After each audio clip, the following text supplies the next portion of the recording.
The urinary incontinence is the involuntary leakage of urine, and this is something that often you can't control. There are a number of different types of urinary incontinence, and it's a very common but often embarrassing problem. Different types of urinary incontinence include stress incontinence, which is when you leak urine when you cough, laugh, sneeze, lift something heavy, or maybe when you go for a run or do something impact-based. Another type of urinary incontinence is urge urinary incontinence, and sometimes people describe this as latchkey. It's when you're rushing to the toilet and you might leak urine on the way, or it might be when you put your key in the door and you leak urine, and again, you can't control this. Another type of urinary incontinence is overflow incontinence, and this is when you don't fully empty your bladder properly and then you frequently leak throughout the day, again, something that you're unable to control. And lastly, you may hear the term mixed urinary incontinence, and this is a combination between stress incontinence and urge incontinence. So there are a number of different things that cause urinary incontinence, and again, everybody is different.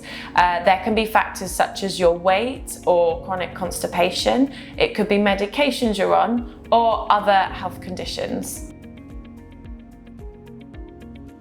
In order to improve urinary incontinence, there's a few real simple tips that you could try. Sometimes when people drink lots of caffeine, that can irritate the bladder, so cutting that down or cutting that out or looking towards decaf options can help.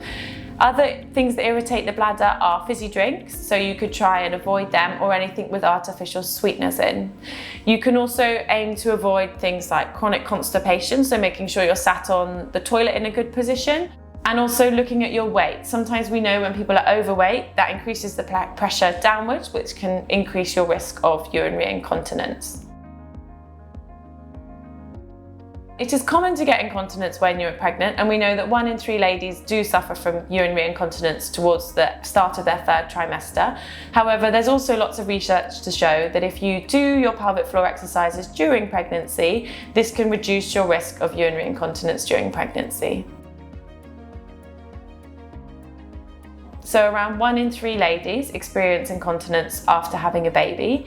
However, it's not something you should just put up with, because there's lots that you can do to help with this.